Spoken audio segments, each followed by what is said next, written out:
Մեծարգո պարոն Հասանով, քաղաքացիական պայմանագիր խմբակցության հարգելի եւ սիրելի գործընկերներ, Ուժեղ Հայաստան խմբակցության հարգելի գործընկերներ, Հայաստան խմբակցության հարգելի գործընկերներ, սիրելի ժողովուրդ։ Շնորհակալություն եմ հայտնում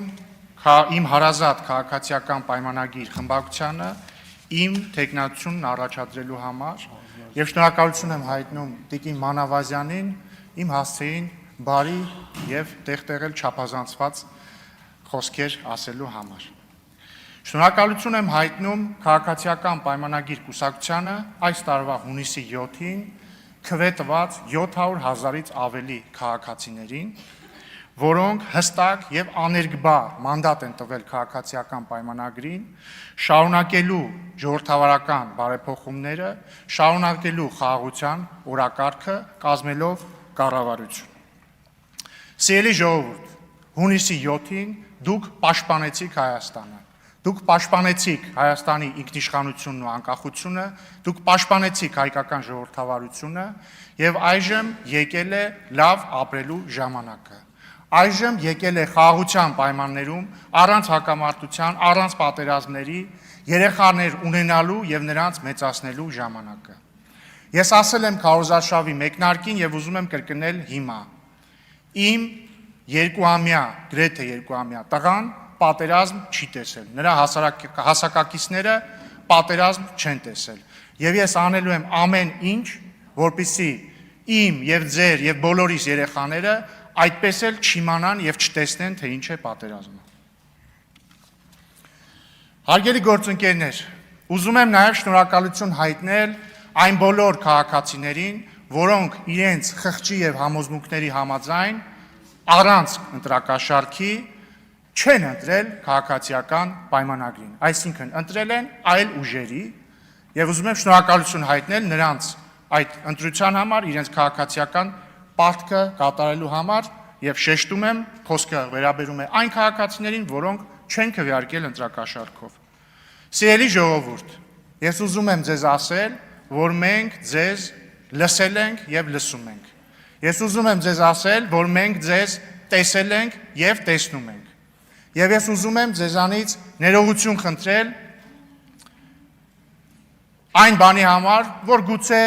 ոչ բոլոր ձեր մտահոգություններին ենք անդրադարձել, գուցե ոչ բոլոր ձեր դժվարություններին եւ դժգոհություններին ենք անդրադարձել, կամ գուցե այն բանի համար, որ չենք կարողացել ձեզ համոզել մեր առաջարկած ճանապարհի ճշմարտացիության մեջ։ Եվ ես խոստանում եմ ձեզ, որ մենք ամեն ինչ անելու ենք ձեր վստահությունը շահելու կամ վերականգնելու համար։ Եվ դուք ոչ մի դեպքում, նույնիսկ հաշվի առնելով այն փաստը, որ ձեր նախընտրած քաղաքական ուժերը չեն հաղթել, դուք ոչ մի դեպքում չպիտի ձեզ անտեսված զգաք։ Միակ տարբերությունը, սիրելի ժողովուրդ, կրկին խոսքը այն մարդկանց մասին է, որոնք քվեարկել են ընդդիմությանը։ Միակ տարբերությունը քաղաքացիական պայմանագրին քվեարկածների եւ ձեր միջև, մեր եւ ձեր միջև քաղաքական նախընտրությունների տարբերությունն է։ Ուրիշ ոչինչ։ Մենք գալիս ենք եւ սերում ենք նույն պատմությունից, խոսում ենք նույն լեզվով, կրում ենք նույն մշակույթը, մեր ծնողները հանդիպել են եւ հանդիպում են նույն դժվարություններին, նույն խնդիրներին, մեր երեխաները ծնվում են նույն երկրում, նույն հիվանդանոցներում, ծառայում եւ ծառայելու են նույն բանակում։ Եվ հետեւաբար աշխարհում չկա որևէ բան, որևէ ընտրություն, որևէ քաղաքական տարբերություն, որ մեզ կարող է բաժանել միմյանցից, որովհետեւ մենք մեկ ենք։ Եվ մենք ձեզ սիրում ենք, նույնիսկ եթե դուք մեզ տեղ-տեղ չեք սիրում, մենք ձեզ սիրում ենք։ Սիրելի ընդդիմադիր գործընկերներ, այժմ եթե թույլ տաք, կուզեի առիթն օգտագործել եւ մի փոքր քննարկում բացել ձեզ հետ խորհրդարանական մշակույթի մասին։ Վերջին ամիսներին եւ վերջին հատկապես շաբաթներին մի տարօրինակ եւ անսպասելի կոնսենսուս է ձևավորվել մեր հանրության եւ քաղաքական շրջանակների եւ լրագրողական դաշտում։ Այդ կոնսենսուսը հետեւյալն է, որ Հայաստանի ազգային ժողովը անիմաստ անպտուղ վեճերի, զազրախոսության, վիրավորանքի տեղ է եւ որ այս գումարման ազգային ժողովը այդ իմաստով նույնիսկ ավելի վատն է լինելու, քան նախորդը։ Համատարած համազգային կոնսենսուս է սա, կարծես թե։ Ընդ որում կապ չունի մարդը իշխանամետ է, ընդդիմադիր է, բոլորը կարծես թե մեզ համար այդպիսի ճակատագիր են կանխագուշակում։ Եվ ես ուզում եմ ձեզ առաջարկել, որպեսզի մենք միասին կոտրենք այս նախախնամությունը կամ անեծքը, ոնց ուզում եք դա կոչեք։ Բայց ինչպես։ Ես բնականաբար այնքան միամիտ չեմ, որ կարծեմ, որ կարող ենք հենց հիմա բոլորս պայմանավորվել, որ դե գիտեք ինչ կա, եկեք բարեկիրթ լինենք, եկեք, չգիտեմ, չվիրավորենք միմյանց եւ ամեն ինչ լավ կլինի։ Դա ինչ ասեմ։ Դա կլինի պատրանք, դա կլինի խաղաղություն աշխարհինի տիպի կենաց։ Ես ինչ եմ առաջարկում։ Ես առաջարկում եմ հասկանալ պատճառը, լավ, ինչու է Հայաստանի խորհրդարանում վերջին տարիներին ձևավորվել այսպիսի մշակույթ։ Ինչի է խորհրդարանը դարձել անիմաստ անպտուղ զազախոսության հոմանիշ։ Եվ ես ունեմ իմ տարբերակը, իմ բացատրությունը, ես կներկայացնեմ իմ բացատրությունը եւ իմ առաջարկած լուծումը, ամենևին չհավակնելով Վերին Ատյանի ճշմարտության խոսափող լինելու դերին։ Եվ հրավիրում եմ ձեզ քննարկման, եթե պատեհ կհամարեք, նկատի ունեմ այս ամբիոնից հետո։ Ես կարծում եմ, որ կա մեկ ֆունդամենտալ պատճառ, թե ինչու է 2018 թվականից սկսած եւ հատկապես 2020 թվականի պատերազմից հետո խորհրդարանը դարձել այսպիսի անհանդուրժող վայր։ Այդ պատճառը հետեւյալն է։ Ըստ իս գլխավոր պատճառը ընդդիմության կողմից ժողովրդի ընտրության չընդունումն է եղել։ Կրկնում եմ, դա սկիզբ է առել Թավշյա հեղափոխության հաղթանակի օրվանից սկսած, բայց շատ ավելի ահագնացել է 2020 թվականի 44-օրյա պատերազմից հետո։ Ուշադրություն դարձեք, չեմ ասում է չհաշտվելը ընդդիմության, որովհետև նորմալ է, որ ընդդիմությունը չհաշտվի ընտրությունների արդյունքների հետ կամ ժողովրդի ընդունած որոշման հետ։ Այն իմաստով, որ կարծի, որ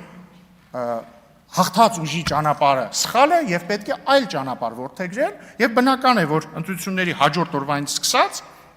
ընդդիմությունը պետք է փորձի համոզել մարդկանց, որ իրենց ընտրությունը սխալ է եղել եւ ճիշտ ընտրությունը կլիներ ընտրել ընդդիմության ճանապարհը։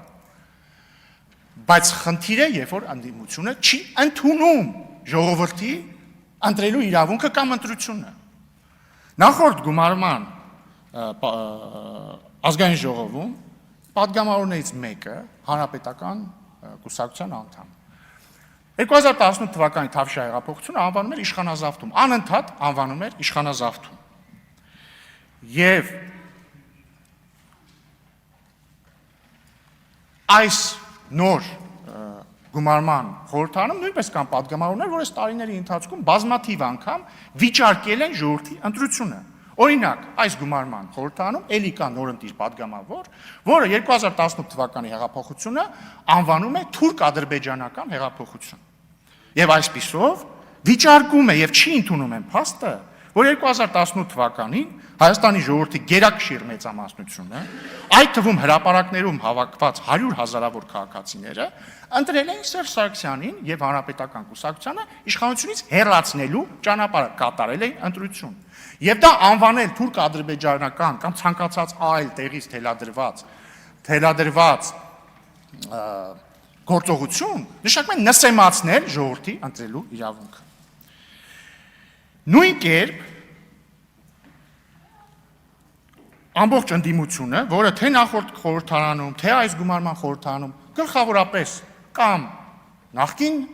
իշխանությունների ներկայացուցիչներից է կազմված, կամ մարդկանցից, որոնք առնվազն մեծապես փոխկապակցվածություն են ունեցել նախկին իշխանությունների հետ, հրաժարվել են ընդունել 2018, 2021 եւ հիմա 2026 թվականի ընտրություններում ժողովրդի ընտրությունը։ Եվ կրկին ուզում եմ շեշտել, ճիշտ հասկացեք ինձ, խոսքը ընտրությունը չընդունելու մասին է, ոչ թե կարծելու մասին, որ այդ ընտրությունը սխալ էր։ Ցանկացածը կարող է կարծել, որ ընտրությունը սխալ էր կամ պետք չէր այդպիսի ընտրություն անել, դա ընդդիմության իրավունքն է, բայց սիրելի գործընկերներ, ընդդիմադիր, դուք պարտավոր եք ընդունել ժողովրդի ընտրությունը։ Եվ մենք էլ ենք պարտավոր ընդունել ժողովրդի ընտրությունը։ Եվ ինչի է բերել այս իրավիճակը։ Այս իրավիճակը բերել է հետևյալին, որ իշխանությունն էլ իր երթին, տեսնելով, որ ընդդիմությունը չի ընդունում ժողովրդի ընտրելու իրավունքը, ժողովրդի ընտրությունը չի ընդունում, ընդդիմությանը սկսել է վերաբերվել որպես հակաժողովրդավարական, հակապետական ուժեր։ Եվ դա բերել է այս իրավիճակին։ Մեկ այլ հարգամանք է ընդդիմության կողմից խորհրդարանական աշխատանքը։ Տեսեք, նախորդ գումարման խորհրդարանում երկու ընդդիմադիր խմբակցությունները, որից մեկը վերընտրվել է, ավելի փոքր կազմով, բայց վերընտրվել է, չեն մասնակցում խորհրդարանական աշխատանքներին բառից նորմալ իմաստով։ Ինչու՞։ Որովհետև երբ որ դու համարում ես, որ 2018 թվականին իշխանության են եկել իշխանազավթները կամ 2018 թվականի հեղափոխությունը թուրք-ադրբեջանական պրոյեկտ էր, եւ երբ որ դու ամբողջ քարոզարշավի ընթացքում ասում ես, որ եթե քաղաքացիական պայմանագիրն ընտրվի, ապա, չգիտեմ, 5 օրի հետո Հայաստանը կործանվելու է, բնական է, որ երբ որ դու գալու ես ազգային ժողովի դալի, դու չես կարող աշխատել անգլերեն ասած business as usual տրամաբանությամբ, որովհետև դու ապոկալիպտիկ քարոզարշավ ես տարել, դու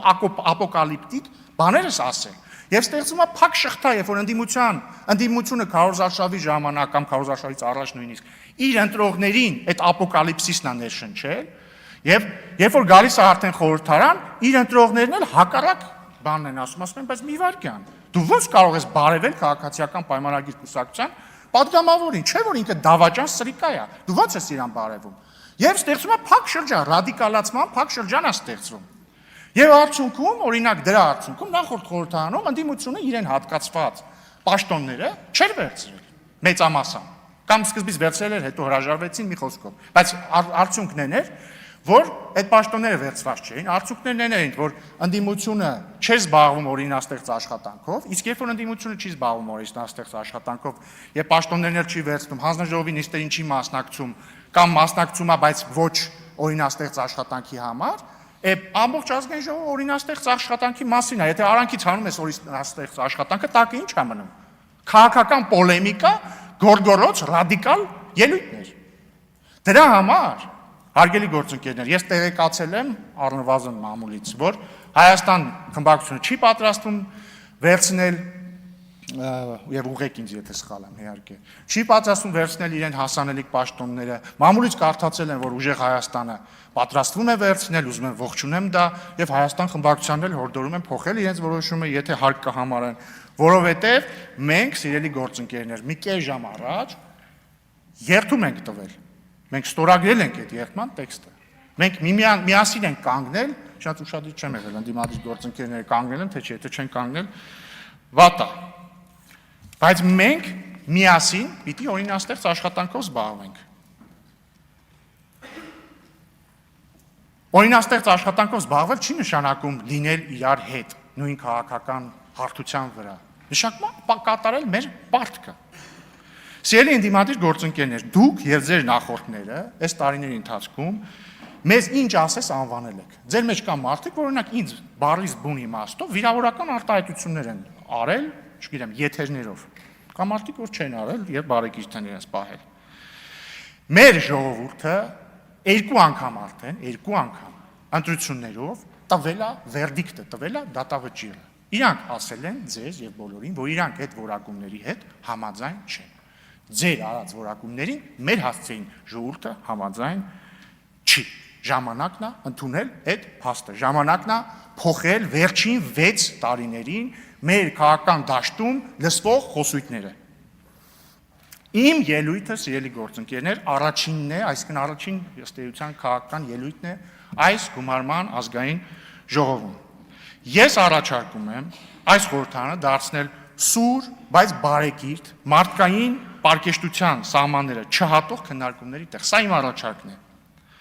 Այո, մենք տարբեր կարծիքներ ունենք գրեթե ամեն ինչի մասին, բայց մենք կարող ենք մի պարզ բանի շուրջ կոնսենսուսի գալ։ Մենք ընտրում ենք պարզ մարդկային բարեկերտությունը եւ պարկեշտությունը միմյանց հետ այս դահլիճում փոխհարաբերվելիս, վերջ։ Հարգելի պարոն Կարապետյան, հարգելի տիկին Գրիգորյան, շնորհավորում եմ ձեզ համապատասխանաբար ուժեղ Հայաստան եւ Հայաստան խմբակցությունների ղեկավարներ ընտրվելու կապակցությամբ։ Ես բնականաբար միամիտ չեմ եւ չեմ ակնկալում, որ ձեր խմբակցությունների падգամավորները քվեարկելու են ինձ որպես ազգային ժողովի նախագահ։ Չնայած մարդ ես տիկին Գրիգորյան, կարող է դուք քվեարկեք։ Բայց չեմ ակնկալում։ Ես առաջարկում եմ եւ ընդհանրապես ես համարում եմ այսօրը ես համարում եմ զրոյական կետ իմ եւ ձեր հարաբերություններում եւ ընդհանրապես զրոյական կետ խորհրդարանական հարաբերություններում։ Ես առաջարկում եմ իմ նոր մատնանշած մոդելը ընդունել որպես մեր միջև կոնսենսուս։ Բարեկիրթ, սուր, չգիտեմ, շատ սուր, բայց բարեկիրթ բանավեճ միմյանց միջև եւ կառուցողական խորհրդարանական աշխատանք, որովհետեւ մեզ Ժողովուրդ ջան, այստեղ չեն ուղարկել իրար հետ անընդհատ միայն քաղաքական պոլեմիկա բանեցնելու համար։ Դա էլ է մաս, բայց մենակ դա չի, չէ՞, մենք մարդկանց համար մարդկանց կյանքը, մարդկանց խնդիրները լուծելու համար ենք այստեղ։ Եվ մենք, եթե մենք չենք զբաղվում դրանով, մեր աշխատանքը դառնում է ֆարս։ Եվ եթե դուք ընդունում եք իմ առաջարկը, ես ձեզ երաշխավորում եմ եւ կարծում եմ Տիկին Մանավազյանը նույնպես երաշխավորում է, որ քաղաքացիական պայմանագիր խմբակցության կողմից կլինի համապատասխան վերաբերմունք։ Եթե դուք չեք ընդունում իմ առաջարկը եւ այլ առաջարկներ ունեք կամ կարծում եք, որ պետք է շարունակել գործել արդեն վաղուց հնացած, բազմիցս ծեծված ու տրորված ճանապարհով, ապա քաղաքացիական պայմանագիրը առավել քան պատրաստ է դրան բառիս ամենակոշտ իմաստներով։ Ելույթս ուզում եմ ավարտել իմ անսահման շնորհակալությամբ բոլոր այն մարդկանց, որոնք ընկել են, որպեսզի այսօր Հայաստանի Հանրապետությունը գոյություն ունենա, ընկել են, որպեսզի մենք հնարավորություն ունենանք անկախ Հայաստանի ազգային ժողովում առաջին նիստ գումարել։ Փառք նահատակներին եւ կեցե Հայաստանի Հանրապետություն։